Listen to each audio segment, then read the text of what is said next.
What's up, everybody? Happy Monday.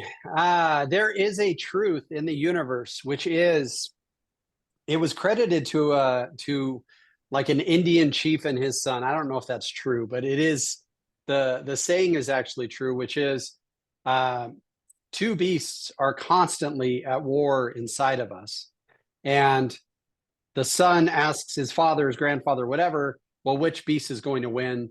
And of course, the chief says to his son or grandson, whichever beast we feed. This morning, we are feeding the beast of optimism. We are feeding the beast of education.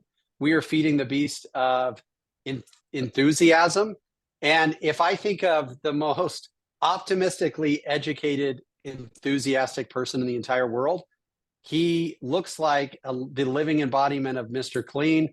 He's completely dialed. It's my guy, Justin Nelson. Justin, thanks for joining me. Justin, Spring had some family issues hop up, and so Justin was more than ready, willing, and able to hop in and co-host this thing with me. So Justin, good morning. Good morning, Joe. So happy to be here, and I'm happy to dive into today's topic. Yeah, so we're gonna ask for participation, different than a lot of these. Those of you who've been on these calls before know that there's generally some prepared information that somebody delivers, and we do our best to get as much interaction as possible. This one is 100% interactive. And so the basis of our conversation is very simply going to be this. Sharon Srivatsa is a unicorn. He's just somebody that he's got an outsider's perspective and an insider's situation. It's funny. One of my best friends in the whole world actually went to Vanderbilt with him when he was getting his MBA. And when Sharon came on as president of our real estate company, he was like, dude, Sharon's the coolest guy I've ever met. What I love about him is the way he sees things. He sees things from a very different perspective. A lot of you probably got into real estate similar to my story, which was I was 21, 22 years old. I was looking to get married. I needed a way to provide for my family. I saw real estate as, I thought about this morning, Justin, I don't know how this lands on you, but to me, real estate is the ultimate entrepreneurial melting pot. Like people just come from all walks of life, all family situations. I mean, I think there are professions where there's just like a clear line of, I think there's probably a lot of attorneys whose parents were attorneys. There's probably a lot of doctors whose parents were doctors. Real estate is this thing where I got into it at 21. I know a lot of, our female entrepreneurs got into it after raising kids at 45. There's guys who went to law school, hated being a lawyer, became a real estate professional. It's like there's just all different kinds of people in this melting pot we call real estate entrepreneurialism. What do you see? What's the common thread for you when it comes to, I look at Shravan and he's just got a different entry into this profession. What is it about real estate, Justin, that in your mind brings such a diverse background of entrepreneurialism? Well, I think it's a pretty easy entry. And what I mean by that is when you're imagining a doctor or a lawyer or all those professions, or even being a business owner, maybe there's brick and mortar, insurance, product, the path is pretty daunting, all of those other professions you named. We're in real estate. We've all bought some homes. We've sold some homes. We've seen people that have done it. And we're like, hey, maybe I can do that. And cool, I got to take some schooling, take a test and get into it. So I think it becomes a viable option. And what I've noticed, I've been recruiting real estate agents for 5.5 years now, thousands at this point. And usually we all have something in common. We're at a crossroads. I have yet to interview somebody getting into real estate that's like, hey, Justin, I'm already a multimillionaire. I have a few successful and I just want to help people buy and sell real estate on the side. And so what I love about that is we're all kindred spirits. I got into real estate 23 years ago when I was 20 years old, sold some real estate, but then got out of it for 18 years because I made my success in other industries. I got back into it because I gave up my career for a family and moved to a different state, and I just couldn't keep the career I had. I had success. I had the money, but I was at a crossroads. I had no idea to do, but it seemed pretty clear to me that I could see myself doing something in real estate, pretty low price of entry. I could build some money and figure out my next move. No, I think that what you're saying is absolutely true. And I'm like doodling like a maniac over here. So this incoherent babble is actually, let me see if I can get it to focus on it. Um, if you're a dentist, it's an interesting world because I have a lot of friends in the dental profession. Now, I'm not talking about oral surgeons, but just dentists. Their floor is really high, meaning like if you're a dentist, you're gonna, if you have a pulse and you're willing to show up, you're gonna make $100,000 a year. Mm. Now, the issue I see, there's always a few exceptions to the rule, but I think that the variance is, you're going to make 100, but you're going to cap out at like 250. Like I've got a lot of friends in the dental space, and the ones who didn't specialize, I'm like, they're not making $1.5 million a year. Real estate, however, you've got a floor and you've got a ceiling, and it's everything from being dead broke to literally making high seven figures a year. And that's where the barrier of entry, to your point, into this industry is so low, but the barrier of success is so high. There's this guy. So we've got a battle going on in Las Vegas right now over the building of a religious edifice on the west side of town. And so they opened it up for public hearing, and it was interesting to hear all these debates. So this guy gets up and he's like, hey, everybody, I'm a top 10 realtor in Las Vegas. And I want to tell you what building this religious edifice will do to your property values. I didn't even know the guy's freaking name. Like I had never heard of this guy. And I've been doing real estate in Las Vegas for 20 years. But the point being, today, Justin, today, somebody on this call who is struggling and, to be honest, financially failing can hear and take some things away that will enable them to go like, I can't fix tomorrow, but I could fix July. Mm-hmm. And then all of a sudden they're off to the races and running. And you and I have seen it. People are like, yeah, I mean, I don't know. I can't even pay my bills. And then 3 months later, they're like, dude, I'm having so much success. Mm-hmm.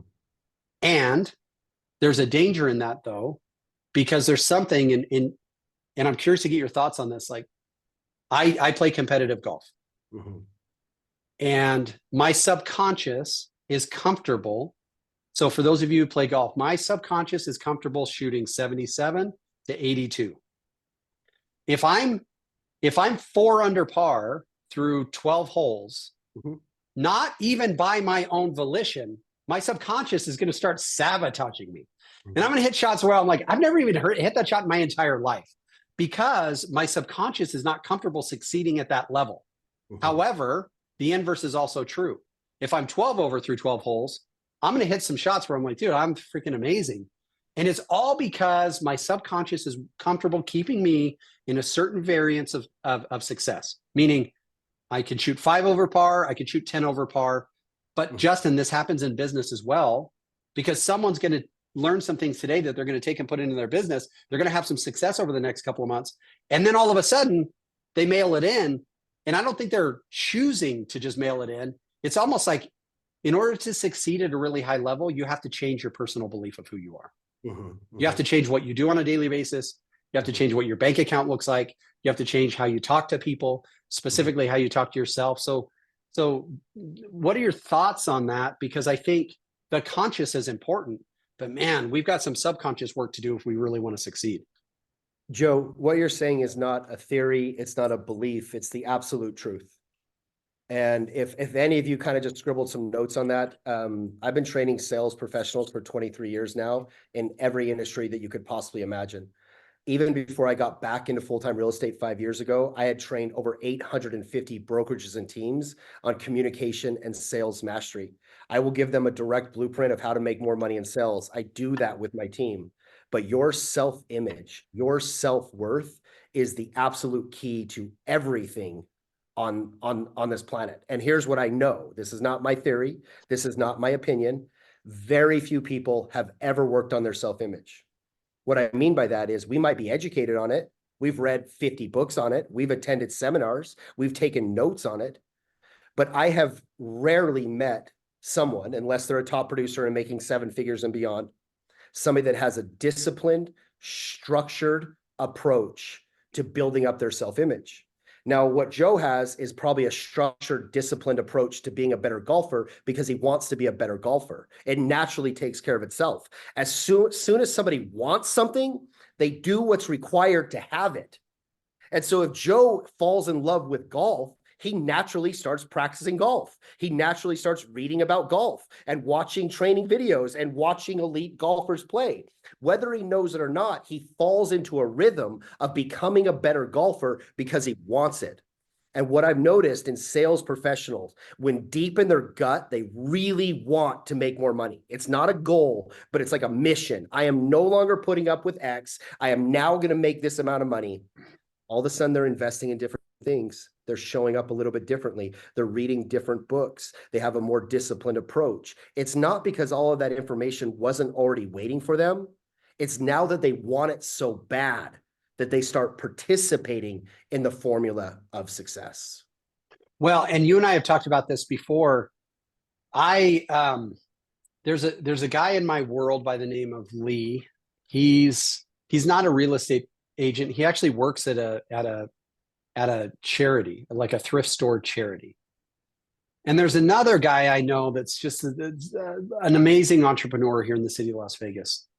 And one morning, I had taught an early morning religion class, and I said to this guy, like, man, I just want to be like Lee. Justin, he looked me straight in the eyes and said, Joe, you would never want to pay the price that Lee paid to become who he is. And I was like, all right, I'm out. I like got in my car and drove away. So here's the truth, right? Like people look at Spring Benson and they say like, I want to be like Spring. And the question we have to ask ourselves is, do we want to be like someone who inspires us? Or do we want the life that someone who inspires us has? Because Justin, there's such a difference between those two things. It's like, like you can look at in the real estate industry alone, you could look on your own team and go, oh, everybody wants to be like Jace or everybody wants to be like so-and-so. And it's like, well, yeah, you want that, but do you want to pay the price that Spring paid to become Spring? That's the real trick in all of this. Yeah, I want to answer that question probably in a way that you probably not going to think that I was going to answer it, because I think we all like want the life or the businesses and the profitability and the leverage, but that's on the surface of what we want. But what we actually want is what Spring did to become successful. Now, the reality of that is she's the most disciplined person you will ever meet, period. I've never met a more disciplined, committed person that works incredibly hard. But here's the thing. We should strive to go after the things we want in life in that same manner. We should become the person that's capable of creating whatever we want to create. We don't have to take it as far as her, though, if we don't want to. But in that moment, we can decide, what do I want? Is time with my family most important? Is a certain amount of money in my bank account important? Is a certain amount of vacations a year important to me? But the key is, if you don't, or we don't become the person capable of creating, then it will always kind of be a fantasy or a goal.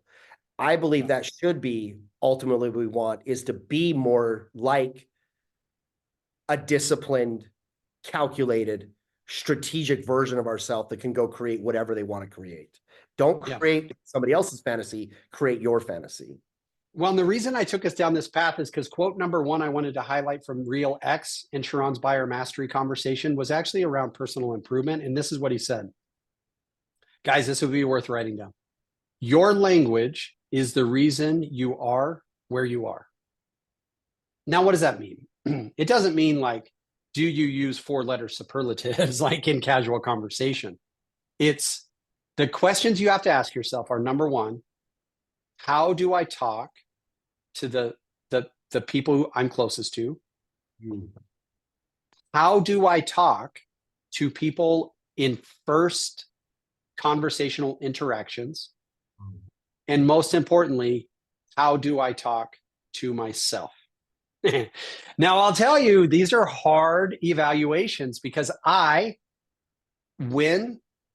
And then there are times where I walk away and I go like, dude, I just lost. And sometimes it's Justin, it's just so true. The adage, and I'm just using the top, like the cheesiest business conversation quotes of all time, but you are the average of the 5 people you spend the most time with. And when you look at the people you spend the most time with, then I think the first thing we need to check off of our box is, how do I talk about myself and to others, especially that circle of people I spend the most time with. Because if we're not careful, it's not how they perceive us. It's how we perceive ourselves in those conversations. And I've just been along, and I've taught all of my teenagers this. I've got 3 of them and one soon to be teenager, and I've got no pins. But I believe, Justin, and I'm curious what you think, we literally live inside the rut that we teach people to expect of us. I know that sounds weird because sometimes our ruts are positive. Like sometimes, Justin, you walk up in a conversation and people are like, oh my gosh, this is Justin. He's my hero. He helps me this. He helps me that. Rut, rut, rut, rut, rut. And then all of a sudden you walk up and what are you going to do? Not be the hero? Like not be the guy that lifts people up? And so like you live inside the expectations you teach people to expect of yourself. Am I right?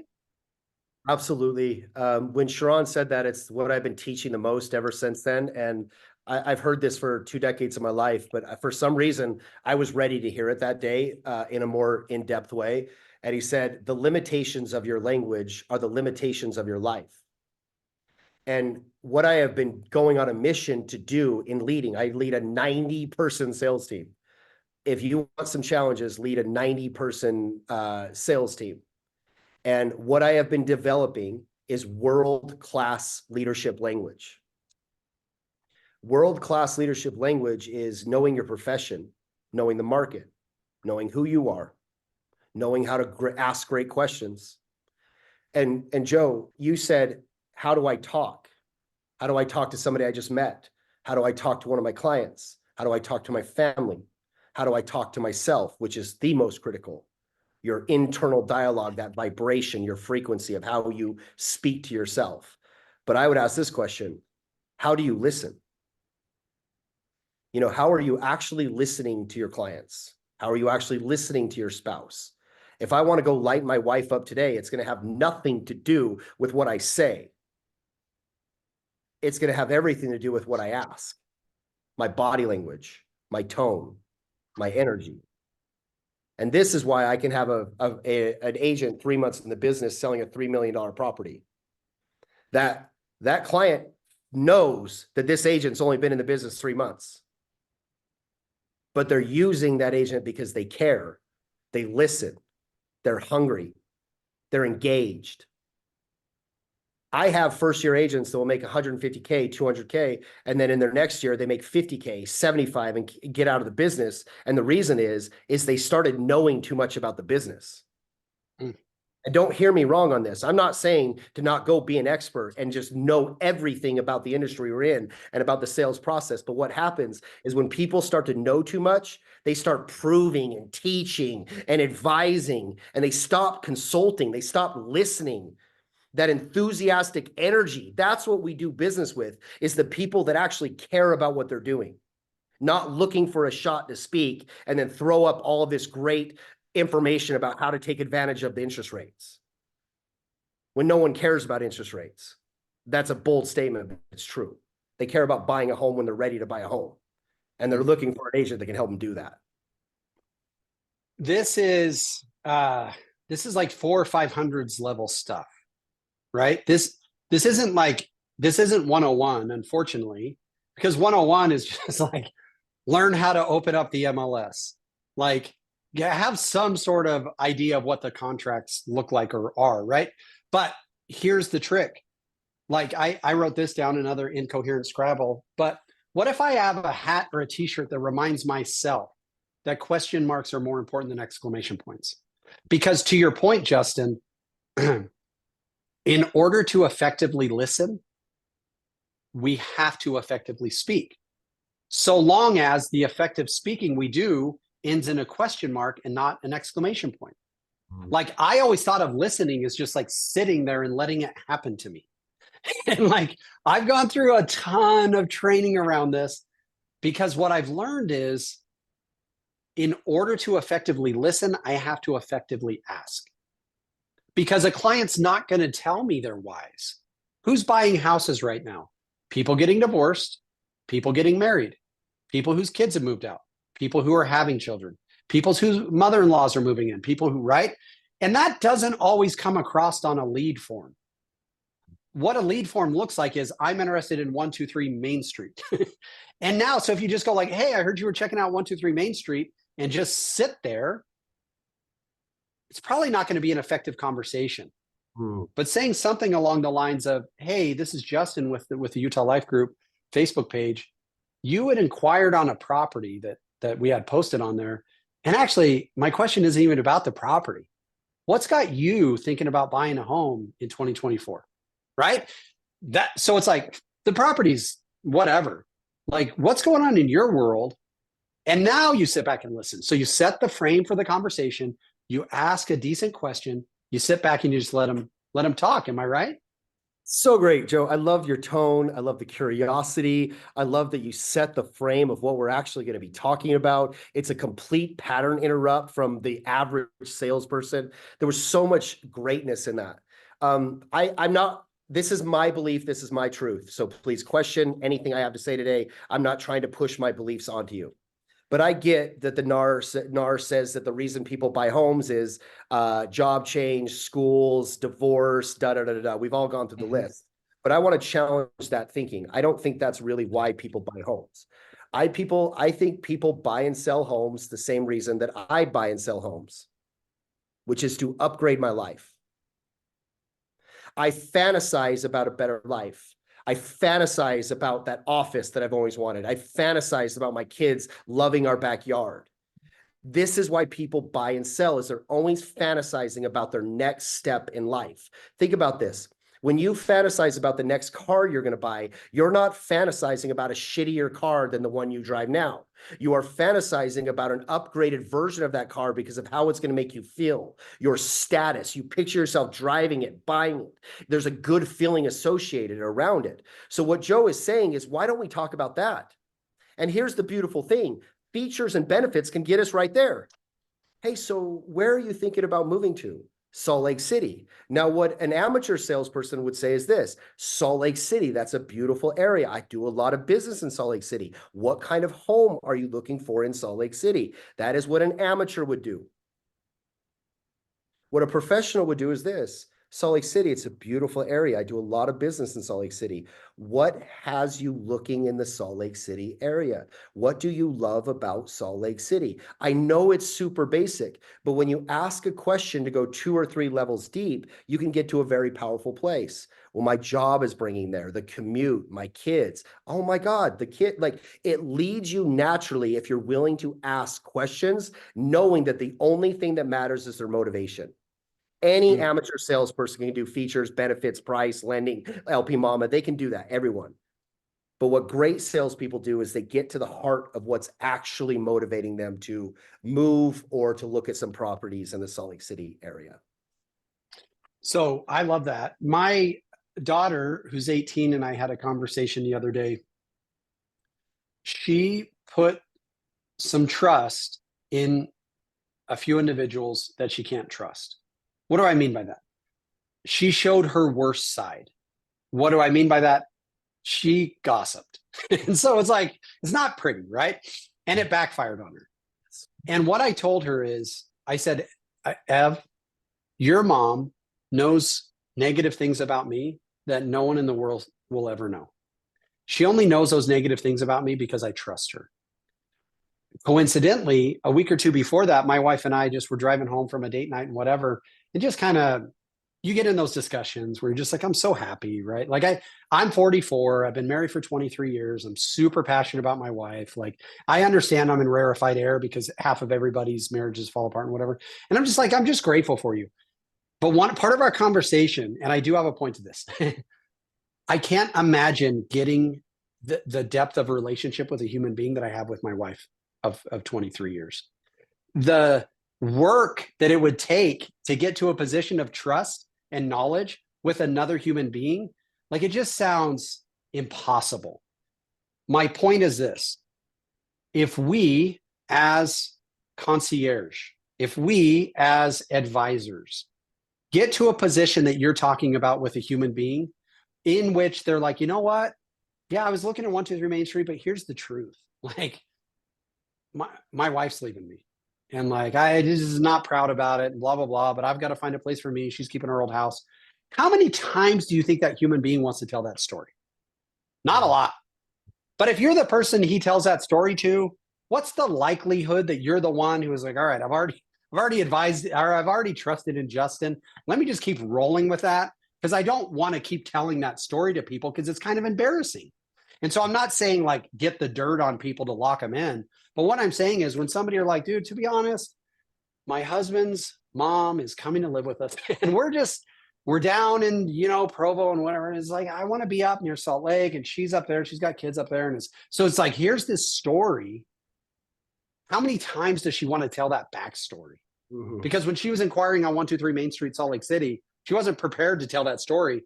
But if I'm the type of person through conversational excellence that can ask a question that gets her to open up to me, chances are she's going to stay where she's comfortable. Am I right? It's so great. Everything you just said there is so spot on. Anybody that knows me on this call, I recruit a lot of agents. I do 40 to 60 recruiting appointments a month and say the exact same thing 40 to 60 times. And I feel a pain inside of me when I'm value propping them.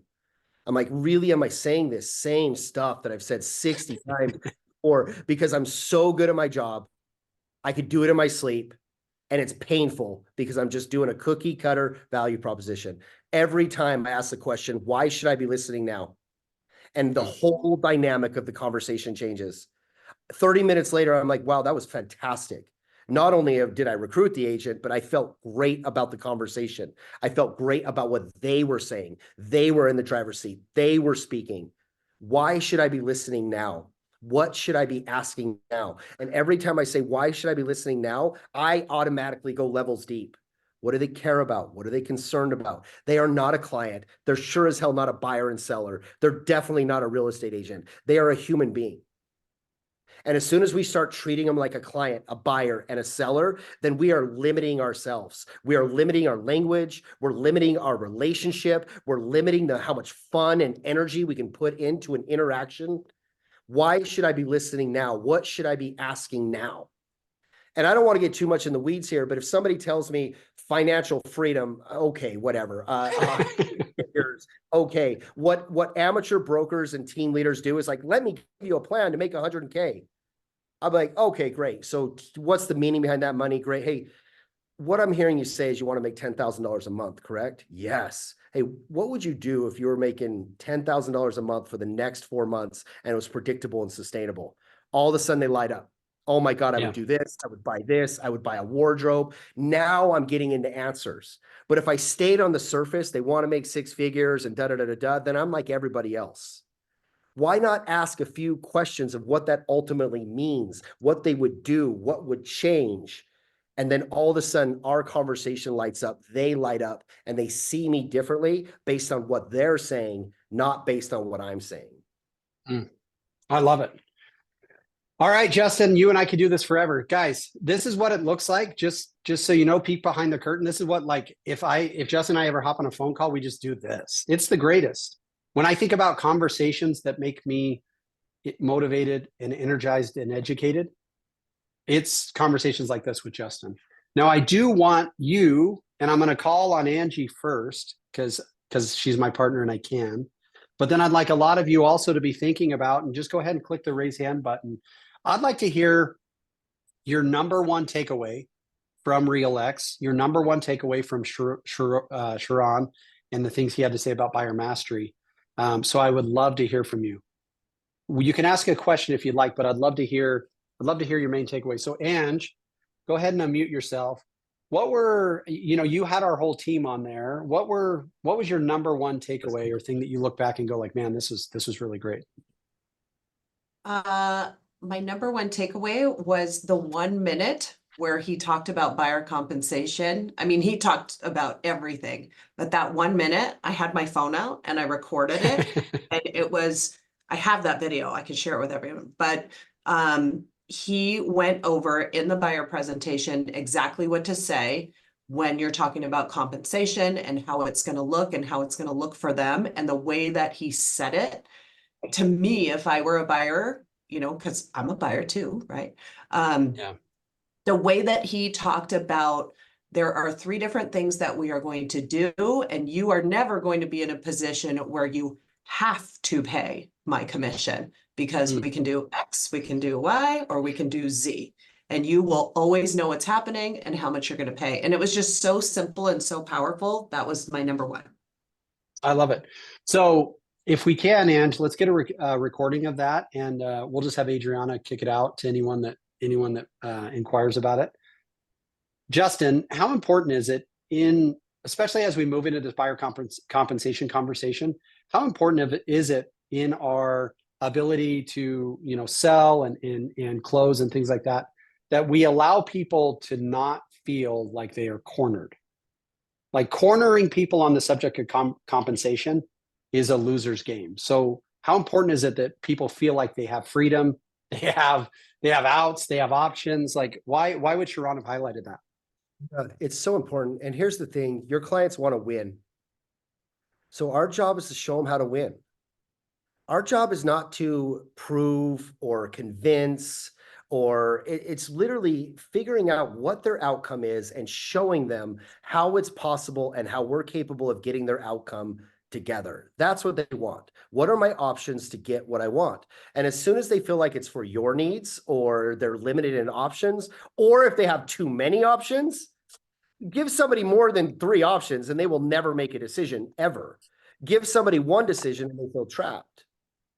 And so for the last, 6 weeks here, Joe, we have literally been script and role playing compensation every single day. We're doing a 12-week buyer mastery class, just my agents that I'm teaching with homework, where we break down every part of the buying process. And so there's a few things when it comes to compensation that I want to get across here from Sharon and myself, okay? Number 1, lose commission, how I get paid. It is now compensation. How I get compensated for my time, effort, expertise, to have access to my entire team and all of my out-of-pocket expenses is the industry standard of 3%. Now, there are 3 scenarios to how I'm going to get paid once we get you and your family into your next home. Scenario number 1, which is the most common and most likely, is that the seller is going to compensate me directly, especially if they are savvy sellers with a quality listing agent, because the last thing they want to do is cut out 95% of the quality buyers in the market that are working with a quality agent. So if they are really serious about selling the home, this is the most common scenario. Scenario number 2 is they're going to be offering me a percentage of my compensation, or maybe not offering me anything at all. But when we submit our offer, I will negotiate directly with the seller's agent to be compensated. Scenario number 3, which is the rarest and most unlikely, is if all of those first 2 scenarios are not on the table, then you will be compensating me directly. The great news about working with me is whatever scenario we go into, you're going to know exactly how it's going to happen and how it's going to come about. So you, before any decisions are made, can make the best decision for you and your family. The main point I want to get across is, first, tell them, do not dance around compensation. Tell them exactly what your compensation is. Then whatever language you want to use for the 3 scenarios of how you're going to get paid. And then the 4th is relieve the pressure. We're not doing anything unless it makes sense for you. We will never move forward unless it's the best decision for you and your family. So what we're talking about here, guys, has everyone watched Wizard of Oz? Have you guys all Wizard of Oz? Like, if you haven't seen it, I'm going to give away the story. It's 100 years old. Dorothy had to leave Kansas. She got into an environment to where she was completely tripped out. But then at the end, 2 things happened. Number 1, she grew as a human being. And number 2, she appreciated what she had. We are a bunch of Dorothys leaving Kansas. I've been doing this for 20-something years. We have never had to talk to buyers about compensation. It's just not even part of the conversation. It's just not even, I mean, if there's any conversation, it was like, hey, the seller compensates us, so our services are free to you. right? Like it was like the easiest conversation around compensation of all time. Now we're getting to Oz and going like, dude, there's flying monkeys and there's a freaking cat that's smoking weed or whatever. Like this is crazy. And that's where we're landing, depending on how everything shakes out in the next few months. We can't just let Oz happen to us. We got to find the yellow brick road and we got to get the scarecrow. We got to get the thing. Like we've got to become the person who can operate in Oz. Because if we just curl up in a corner and sit there, we're going to get eaten by a flying monkey. And I know that that was a crazy reference. Justin. I have a lot to talk about the flying monkey. No, I'm just kidding. Will everyone please write this word for word?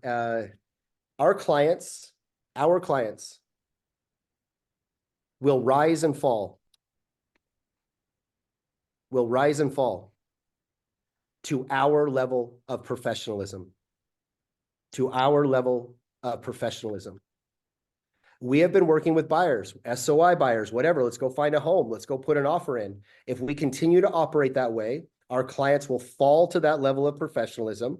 The right expectations will not be set, and all resentments in life come to unset expectations. All resentments in life and in business are due to unset expectations. So before we even get to the compensation talk, during the buyer consultation, we have to become masterful. And there's a few things that I think we should be masterful at. First of all is discovery. Discovery is sales. All great salespeople close people in discovery. That is when I know I'm doing business with somebody. It has nothing to do with my value proposition, nothing to do with next steps, nothing to do with my marketing. I close absolutely everyone in discovery based on what they are saying. I take diligent notes, create a personalized game plan in my head of how they're going to get their outcome. That's how I close people. But here's what we're getting great at. We're telling them what we're being compensated for. We're telling them how hard we're working, how hard our team works on their behalf, how we're hunting every property in the state of Utah on and off the market every single day. I'm organizing those for you and presenting to you the absolute best ones. We're showing them how we negotiate with the listing offer, how we get our offers accepted. The biggest thing that we're doing right now that I think will set you apart is, does your client really understand the difference between under contract and closing? They don't. If they think that under contract is some way the finish line, then that you can no longer justify your compensation. Because what we did is we found a home, we put an offer in, we negotiated the best offer, we got it under contract. If they think that that's what a real estate agent does, I would be questioning our compensation as well. So we are going into detail from UC to close with powerful language. I'm not sure if you're aware of this right now, but about 25% of all real estate transactions in the state of Utah are falling apart. The reason they're falling apart after under contract, usually there's not two full-time fiduciary agents representing both the buyer and the seller. So some details fall through the cracks and they're not able to get to the closing table. Let me show you all of the work that we do to ensure that once that home gets you under contract, we're going to get you and your family to closing day and move-in day. And then in a very detailed way, we're going into negotiations, due diligence, earnest money, all of the challenges that could arise, our transaction coordination team. Hit that part hard. And then, because if I was sitting in that buyer consultation, I'd be like, hell yeah, you deserve your compensation. I don't want to deal with any of that. I had no idea that you were going to take and make 250 phone calls on my behalf that I wasn't even going to know about to keep this deal together. I had no idea that that's what you did. So we have to start telling them our job so that they know what our job is. That is so good because we've never been good at it. I think if you rewind just in 6 months and go, hey, agent A, super successful, tell me what a listing agent does. They would have a punch list of highly valuable things that they could deliver to a potential client of what our listing process is. And they probably would not be able to list a valuable amount of things they do as a buyer's agent. When this whole thing came down on my 5 guys group text that I've left 1 million times because I'm better than it, They were like, I don't even understand what the big deal is about this. Because, they're not real estate agents. And one of my buddies who's bought a couple of houses with me just said, well, I don't know he's like, there's no way I would pay 3%. I can find the house myself. Mm-hmm. And I realized, at least in my small circle of guys I grew up with, A, they don't respect me in my profession. And B, I've allowed them to build that belief system because I've never properly educated them on the role of a buyer's agent. Because in the year 2000, when I got into real estate, we really did help people find properties. There was a beautiful day. Some of you were in it. Anthony Malfonte, I'm sure you were in it. When we had a book, and if you wanted to know that what was for sale, you had to talk to me about the book because there was like paper in it. And I would just go, oh, you're looking at, and I would look at like area maps and like I was a freaking navigator and just start showing them houses that fell into their quadrants. And then everyone got access to everything that was for sale. And from that moment on, we as an industry did not adjust the conversation around what a buyer's agent does. We allowed the narrative to kind of stay what it was in the year 2000 when I became a real estate agent, where we were like, yeah, we help people find houses. And then we never changed the narrative when that changed. Now, let me tell you a gut reaction admittance I have. Some of you know my wife. She's amazing. At my wedding, everyone comes through the wedding line, and generally the bride's family or friends will say to the groom, "You got so lucky." And generally the groom's family will say to the bride, "You got so lucky." Universally, everyone at the wedding was like, "Joe, you just freaking hit the jackpot." Like, congrats. Like, nobody was like, "Oh my gosh, Jenny, you lucked out," right? My wife, I took my son and his buddy to get some Hawaiian food. And my wife had come from dinner with her sisters, and she came walking up, Justin, and I was like, that is the most attractive woman I've ever seen in my life.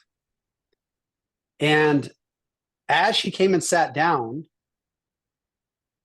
I don't know what it was inside of me, did not deliver that narrative.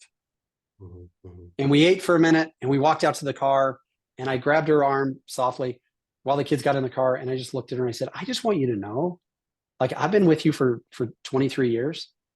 You are so beautiful to me. Like, you were walking up, and I thought to myself, like, you're so beautiful. But for some reason I didn't say it at the time. But I had to correct myself. We have been in those conversations about buyers representation for years. And I don't know what it is that stopped us from going like, well, actually, finding a home is the easiest thing in the world. Do it yourself. Where I really earn my compensation is A, B, C, D, E, F, G, right? Like, I do this and this thing falls apart. And Justin. Yeah, the language we use matters. Okay. Yep. Finding a home is easy. Finding the right home is not. May I explain how we're going to find you the right home for you and your family? What is our job as a buyer's agent? I don't know if we can sell something if we don't know what it is. I teach my agents how to sell. And I think our agents, most agents that have been in real estate for a few years, they know what they're doing, but can you sell it? Can you sell your compensation? Because that's what a business owner does. They have the ability to market and sell their product. So can you right now, in front of 10,000 agents right now on stage with no hesitation, get up and sell your buyer consultation and sell your compensation?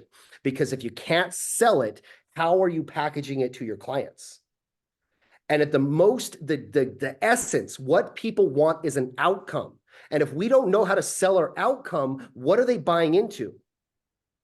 May I tell you what my job is? Please. My job is to find you the absolute best home in the state of Utah and then get you into that home at the lowest possible investment. I will find 10 to 15 times to say that to a buyer. I will pepper it in so that they know what my job is. Because if I don't tell them what my job is, they don't know what my job is. Number one complaint at NAR is lack of communication. And here's the really scary part. We all think we're great communicators. The consumer is literally telling us you are not good at communication, and we think we're great at communication. The way Instacart works or the way Uber works is every 30 seconds you're getting an update on an app. If we're not communicating the same way with our clients for a $500,000 purchase or $1 million purpose, and they get their food delivered with more communication, we set up previews and reviews every Tuesday with our buyers where we review the last 7 days and then we preview the next 7 days. We are proactive in our communication. My top agents that will sell 60 plus homes this year are at 8 a.m. Their client gets a text. Here are the 2 new properties that just came to the market. They match your criteria. We need to get into these properties as soon as possible so that we get in before all of the other buyers in the market. They're available to be seen tonight at 4 p.m. That is proactive communication. That is somebody I want working on my side. And here's the thing, Joe. Finding a house, is it easy? Hell no. Is finding a car easy? No, this shit sucks. We also we got to stop pushing our beliefs on other people. I will pay you 3% all day long. I will pay you 4%. I was at a $300 meal whenever on my wife. I gave him a $300 tip. He didn't do anything extraordinary. I believe people should get paid. We got to stop pushing our beliefs based on our real estate community and what we're talking about and just get better at our job. Get so proud if this is the product I'm selling. How would I sell it? How would I articulate this? What questions should I be asking? Figure out how to package what you do in a more powerful way, and you will be so proud to sell it. Well, and what I love what you're talking about, Justin, it's not scripting, it's principles. There are 3 people on this call. We don't have the time, but let me just highlight this for you, that I'm so confident. If I said, hey, tell us in 5 minutes about this experience, they would 100% deliver because it was their life experience they knew everything about. Angie Lauer, who's our partner on the Joe Taylor Group, went from 5 to 6 years ago being a beverage cart driver at a golf course to doing $25 million in production a few years ago. Austin Eaton, Anthony, I don't know if you know this, the guy that you're next to in your block played in the freaking Masters. He played in the Masters. For those of you who don't know golf, I mean, might as well have said he's an astronaut because that's what it means. And if you ever want to know about what it's like to play in the Masters, you don't have to call Tiger Woods because unless you're a Perkins waitress, you can't get a hold of him. But you can ask Austin Eaton, dude, what was it like to play in the Masters? And he's ready. Matt Laws. Matt Laws, there's the funniest story in the world. And I need to share this video, Maddie, and you're going to kill me. When he was a college student, he wanted to go on a date with Taylor Swift. And he wrote his own words to blank space. Angie, I don't even know if you know this. He wrote his own words and he rapped it as a YouTube video. And it's great. They would be the best 5-minute stories you ever heard. Angie talking about going from beverage cart to $25 million producer. Austin talking about his experience of earning his way and playing in the Masters. Matty Ice talking about trying to earn a date with Taylor Swift. Why do I even highlight that? Because Justin, as you're saying, we need to have that level of conversational confidence around compensation. Conversational leadership. Conversational leadership. Yeah. And we have to have it around buyer compensation because if not, we're going to get destroyed. I would be lying if I didn't say in a lot of conversations, I hope compensation doesn't come up because I'm ill prepared to talk about it. Like, there are times when somebody's like, oh my gosh, I want to join your team. And I'm like, I don't know if I'm ready right now to discuss the reasons why I believe them partnering with us are best for them because they're going to ask about what our splits are. And if I'm not ready to have that conversation, then I'm going to come off very ill prepared. And so, Justin, I think you've done a really good job at painting the picture of the necessity of preparation in conversation. We've got 9 minutes left. So was there anyone else who's willing to step up and share their number one takeaway from Sharon's buyer mastery conversation?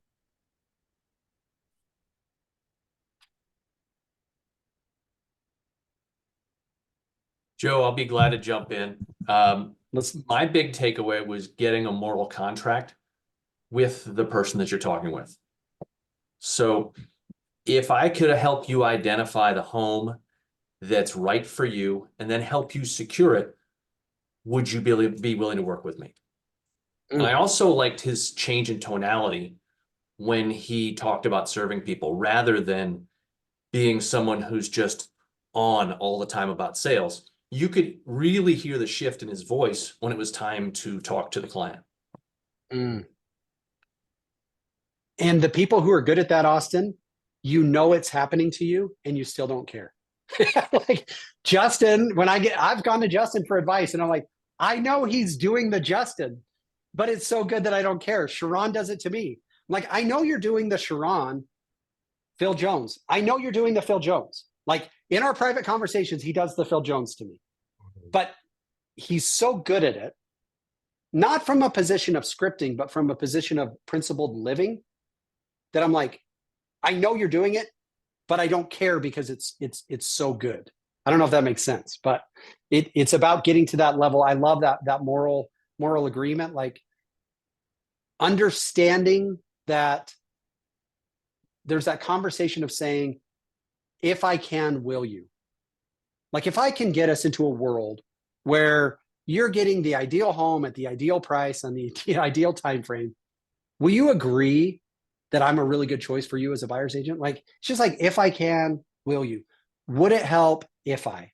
Like, here's what happens next. I would strongly encourage everyone to read Exactly What to Say. You could read the real estate edit. You could read the regular one. It's just so good. If you memorize the scripts that you could build out of it, that's good. But if you want to be great, memorize the principles. Like rather than memorize, it should say, live the principles. That if somebody says to you, like, hey, Justin, I'm thinking about joining a real estate team. I'm concerned about real estate splits, yada, yada, yada. Justin said, well, would it help if I kind of painted a picture of why our economics are the way that they are and why it's actually to your advantage? Like, that's different than just going like, well, did you know the average real estate, right? It's just, Justin, it's so different to speak from principle rather than from scripting. Am I right? It's so great. And whatever somebody says to you initially is meaningless. Whatever they say first is meaningless. How much money you want to make? 100K. Okay, everyone says that. That's meaningless. What would you do with that 100K? Now we're getting somewhere. So if somebody says, hey, splits are a real concern for me, I would say, yeah, that is something you should definitely be looking into. So tell me, what's concerning about splits? Oh, you want to get paid more. What would that mean to you? If I could ultimately show you a way to get paid more, would you be interested in hearing about that? Yes. So you always want to question the first thing they say. By the way, it was Austin. Moral agreement is so good. Tone. Everything in life is tone. Everything in life is tone, vibration, frequency. And if you're worried about what to say, your tone is going to be completely off. Joe, you mentioned lottery, that you hit the lottery. Yeah. You're the sum of the 5 people you hang around with. Well, I've made it a point in my life. So if I was sitting with Joe and what the common thing would be to do is like, oh my gosh, Joe really hit the lottery, I would tell his wife that she hit the lottery. Be around people that edify you. Don't be around friends that discount you. If your friend is not lifting you up in front of people, but they're throwing jabs, restructure that friendship. Especially if it was your dad. Yes. my dad's the one who said it. Freaking dad. I need to give you my dad's phone number and my wife's phone number. Justin's going to edify the heck out of me. I want you to restructure the way you speak with your clients. And what I mean by that, they hit the lottery by working with you. Why did they hit the lottery? What a disservice that they went with someone else that didn't set expectations, that wasn't willing to hit this on head on, that wasn't willing to sit down for an hour and go through a full buyer consultation so they knew exactly what to expect in the buying process. Here's a big one. Stop dancing around the truth of what they are responsible for. They will respect the hell out of you if you tell them exactly what you're responsible for and what they're responsible for and how we are a partnership to get their outcome. Let them know how this dynamic works. The other thing, Joe, I want to say, because he said moral agreement, I love that Sharon explained how a real estate transaction worked. So let me go into the 3 agreements. One is the buyer broker agency. One is the exclusive right to sell. One is the real estate purchase contract. This is who represents who, and this is how a deal comes together. And what's beautiful about that, guess what? A deal does not come together without the buyer's agent. Here's even more, I want you to have conviction. How deals work on planet Earth since the beginning of time is both parties get paid. There is no other way to, how do you even structure a deal? There's no deal. Like, so if somebody's bringing and is responsible for 50% of the transaction, I brought you the buyer, I brought you the offer, I'm negotiating the offer. We got to have a lot of pride in that, a lot of conviction. We're 50% of this transaction. This is how deals come together. Let me explain it to you. Be proud of what you do. Be proud of your compensation, and your clients will be proud to work with you. I love it. That's a wrap. I do want to just share with you guys this one last thing. And Adriana, we probably need to put a training together on this. When I am unprepared, my default setting is, I like to say passion, but it's really aggressiveness. When my wife is ill-prepared for a tough conversation, her default setting, I would like to say kindness, but it's really passiveness. I win a lot of conversations that cost me a lot of relationships. My wife wins a lot of relationships at the cost of conversations. Why am I bringing this up? You have to know what your default setting is so that you could hack it. So good. Like straight up, everything in the world is going like, I know that my default setting on my air conditioning unit is 75 degrees. Well, now that it's 100 outside, that's no longer sufficient. I need to adjust the default setting.